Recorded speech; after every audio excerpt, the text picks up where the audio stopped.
Le Premier ministre Patrick Hatch a procédé au nom du président de la République, Alassane Ouattara, à la clôture du Forum économique ivoiro-sud-africain, tenu dans le cadre de la visite d'État du président de la République d'Afrique du Sud, Cyril Ramaphosa, ce vendredi 3 décembre 2021 au Sofitel Hôtel Ivoire à Abidjan.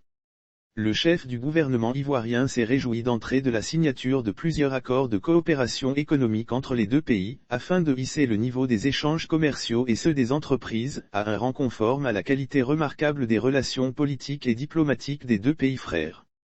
Les échanges commerciaux entre nos deux pays sont en constante progression depuis 2018, passant de 260 milliards de FCFA à plus de 370 milliards en 2020.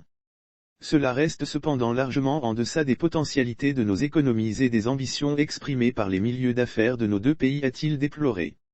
Pour le Premier ministre, la Côte d'Ivoire est devenue, par les réformes menées avec énergie depuis une décennie, l'un des pays d'Afrique les plus attractifs pour les investissements privés.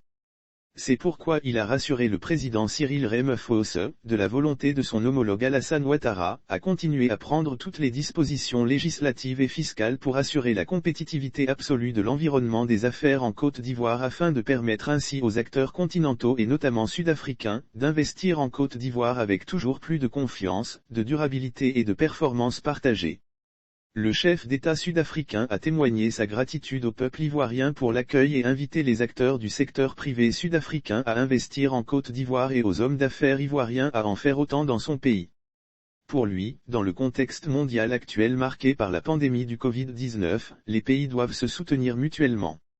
Cette crise souligne aussi dans le même temps le caractère impératif pour l'Afrique de bâtir de nouveaux modèles de développement, qui s'appuient sur un secteur privé plus entreprenant, plus compétitif et innovant, et sur de véritables champions africains, embrassant l'ensemble des opportunités et des marchés de ce continent du XXIe siècle, dans une parfaite synergie avec les ambitions de l'agenda 2063 de l'Union africaine et de la concrétisation de la ZECLAF. Bien avant, le président du patronat ivoirien, Jean-Marie Akka, a dressé le bilan de ce forum. Selon lui, ce forum économique a enregistré environ 633 participants dont plus d'une centaine venus de l'Afrique du Sud. Pendant ces 2 jours, ce sont 8 émoticônes n'en croyant pas ses yeux, sessions qui ont meublé les travaux du forum avec 22 intervenants dont 6 originaires d'Afrique du Sud.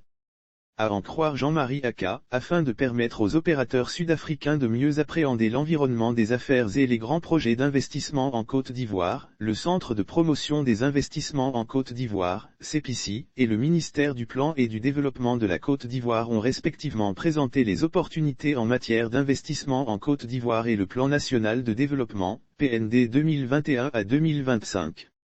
Au dire du président de la CGC, ce forum économique a jeté les bases d'une collaboration durable entre la Confédération générale des entreprises de Côte d'Ivoire et les organisations patronales les plus représentatives du secteur privé sud-africain. Nous nous engageons à ce que cette collaboration débouche dans les meilleurs délais sur un mémorandum d'entente dans l'objectif d'aboutir à des partenariats d'affaires, a-t-il conclu.